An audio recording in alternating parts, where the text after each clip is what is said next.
नमस्कार साथियों, आप सभी का इनफाइनाइट लर्निंग क्लासेस के ऑनलाइन प्लेटफॉर्म पर हार्दिक स्वागत और अभिनंदन। मैं अभिनंदन सर आप सभी के लिए एक खुशखबरी लेके आया हूं। जैसा आपको पता है कि अगले मंथ से यूपी बोर्ड और सीबीएसई बोर्ड दोनों के एग्जाम स्टार्ट होने वाले हैं और हमारे ऑफलाइन बैचेस में सिलेबस कंप्लीट है और रिवीजन भी हो रहा है। उसी को लेकर बच्चे लगातार कह रहे थे कि सर आप ऑनलाइन हमको अगर इंपॉर्टेंट क्वेश्चंस का कलेक्शन प्रोवाइड करा दें तो बहुत अच्छा होगा। तो उसी को ध्यान में रखते हुए हमारे संस्थान आपके लिए एक इंपॉर्टेंट क्वेश्चंस की सीरीज लेके आई है। उसमें आज हम अर्थमेटिक प्रोग्रेशन, जिसको आप एपी कहते हैं, उसका पहला क्वेश्चन डिस्कस करेंगे जो अगले सीबीएसई बोर्ड 26 के लिए इंपॉर्टेंट होगा। क्वेश्चन को पढ़ते हैं। क्वेश्चन को मैंने लिख दिया है और उसको डिस्कस करते हैं। आइए बच्चों, हमसे कह रहा है इफ एन एपी, एक एपी है, उसका the sum of m term का sum is equal of n. एक एपी है, उसके यम टर्म का सम क्या है? एन के इक्वल है। फिर हमसे फर्दर सेकेंड कंडीशन कह रहा है the sum of n term is equal to m. Then prove that the sum of minus m plus n term is m plus n. ये क्वेश्चन बहुत इंपॉर्टेंट है और इसको सॉल्व करने के अलग अलग मेथड्स टीचर्स के द्वारा यूज किए गए हैं। मैं कोशिश करूंगा कि इसको आपको इजी वे में और कॉन्सेप्चुअल मेथड के साथ समझाया जा सके। तो जब भी आप क्वेश्चन सॉल्व करें बोर्ड एग्जाम में, तो आप अपनी कॉपी को बहुत अच्छे से लिखें और सारी बात जो कॉन्सेप्ट आप यूज कर रहे हैं उनका अपने क्वेश्चन में डिस्कस करें और डिस्कशन करें। जैसे हम जब क्वेश्चन स्टार्ट करेंगे तो हमें पता है let first term of AP, हम क्या करेंगे? एपी के फर्स्ट टर्म को ए लेट कर लिया मैंने। उसके बाद एंड द कॉमन डिफरेंस, और उसका कॉमन डिफरेंस क्या है? डी। ये आपको पता है एपी का फर्स्ट टर्म ए, कॉमन डिफरेंस डी। मैंने अपनी क्लासेस में डिस्कस किया है कि जो एपी होती है उस एपी की जो जनरल फॉर्म है ए प्लस डी, ए प्लस 2d। और इसी तरीके से जब आप जाते हैं तो आपको nth टर्म की value a plus n minus 1d हो जाती है। ये आपको an की वैल्यू मिलती है।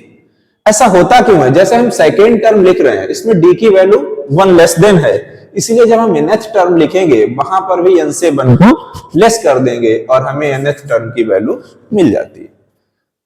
अब हमने एक फार्मूला पढ़ रखा था, we know that sum of n term. Sum of n term का फार्मूला बच्चों क्या होता है? आपने पढ़ रखा है।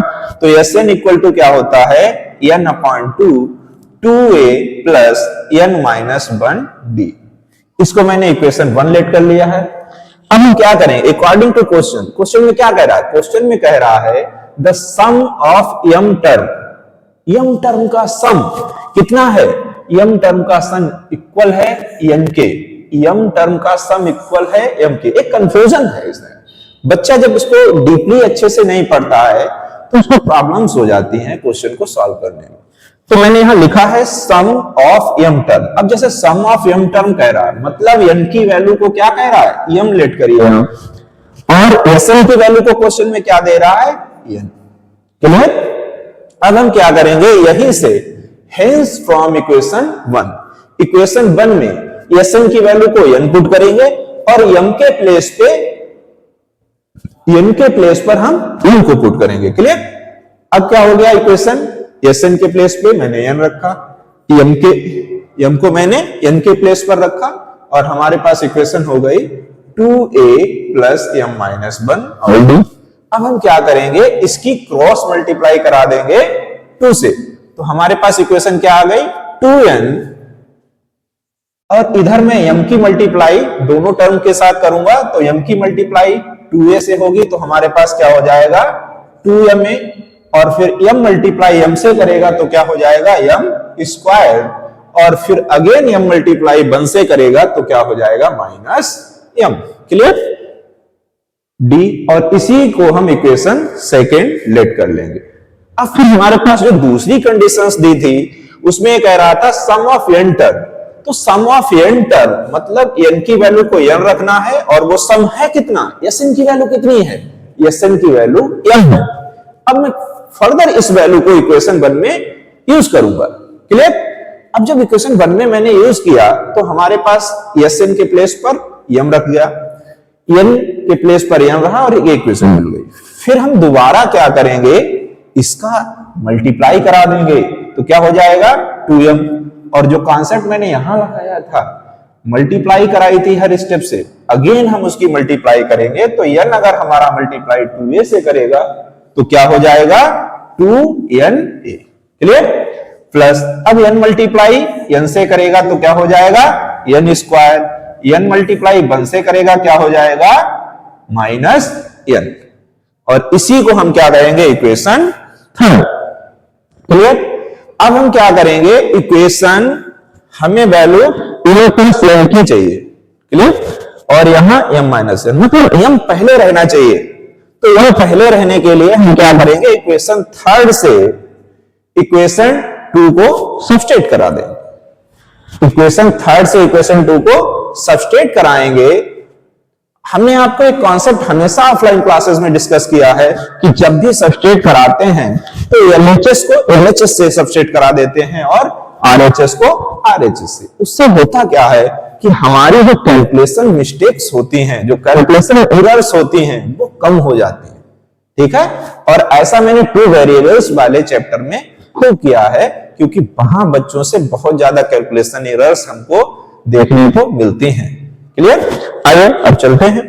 जब हम इसको सब्स्टिट्यूट करेंगे तो इसका LHS क्या है 2m, और इक्वेशन सेकेंड का LHS क्या है 2m। तो मैं 2m से 2n को सब्स्टिट्यूट करूंगा और मेरे पास इक्वेशन आ जाएगी। क्लियर?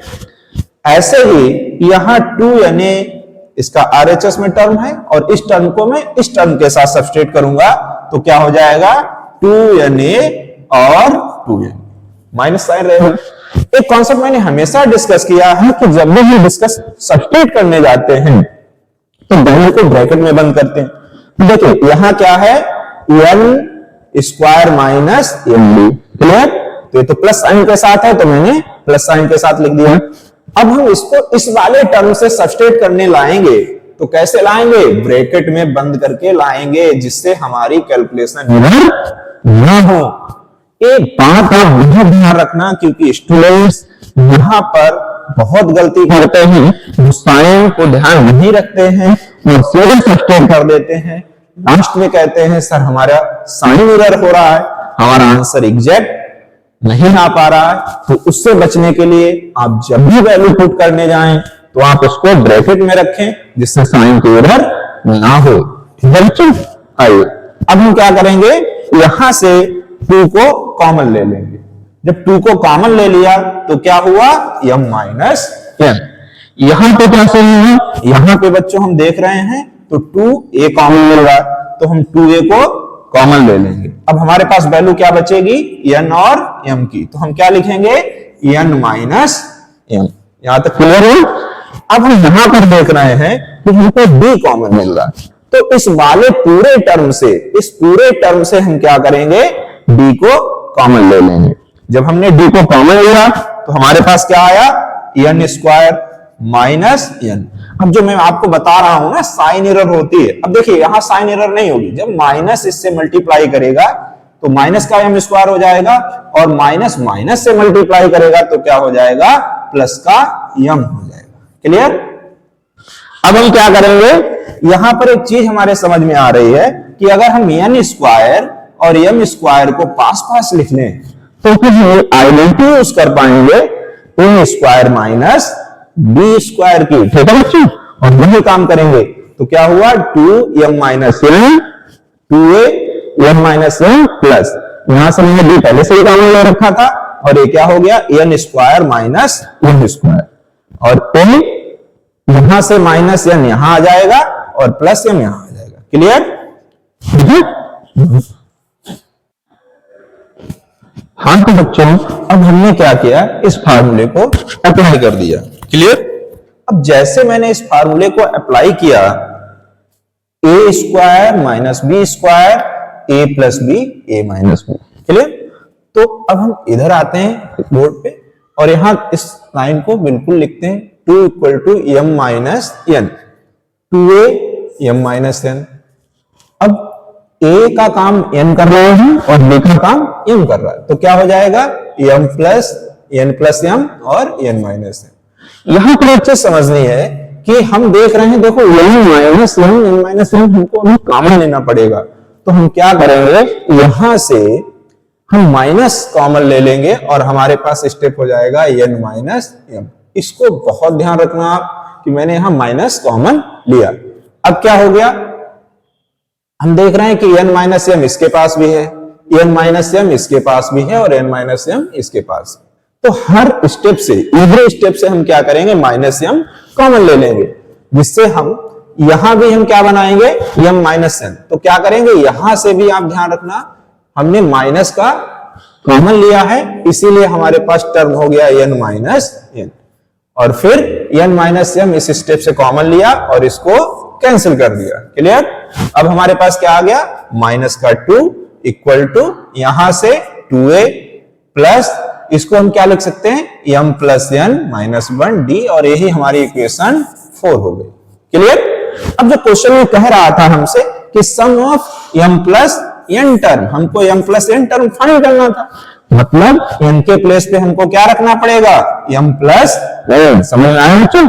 अब क्या करेंगे, फ्रॉम इक्वेशन 1 जो क्या है, Sn का फार्मूला है, Sn इक्वल टू क्या होता है, n upon 2a plus n minus 1d।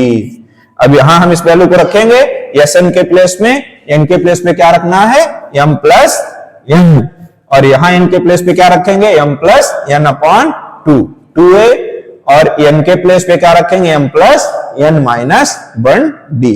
Clear? अब आप एक चीज देखिए बच्चों, ए जो है, ए वैल्यू किसकी है, फ्रॉम इक्वेशन 4 से आप देख रहे हैं, इसके प्लेस पे हम क्या रख सकते हैं, इसके प्लेस पे रख सकते हैं माइनस 2, और क्वेश्चन देखिए कितना इजी हमारा सॉल्व हो गया। 2 से 2 को हम कैंसिल आउट करेंगे और वैल्यू क्या आ जाएगी, yes m plus n equal to minus m plus n।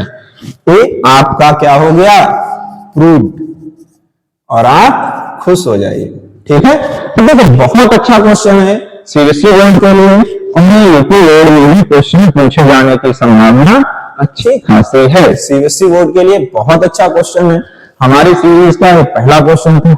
ऐसे ही हम आपसे अच्छे लेवल के क्वेश्चंस, चाहे वो केस स्टडी हो, चाहे रीजन एग्जाम्स हो, और चाहे ऑब्जेक्टिव क्वेश्चन को कैसे टैकल करना है, कैसे हमको ज्यादा कैलकुलेशन से बचना है, अप्रोच लगा के हम एग्जैक्ट ऑप्शंस को टिक कर पाए, उस पर हम डिस्कस करेंगे और हमारे आगे वीडियोस आते रहेंगे। मैं वीर सर जो आपको मैथ पढ़ाता हूँ, आपको ऐसे ही इंपॉर्टेंट क्वेश्चन का कलेक्शन आगामी एग्जाम तक प्रोवाइड कराता रहूंगा।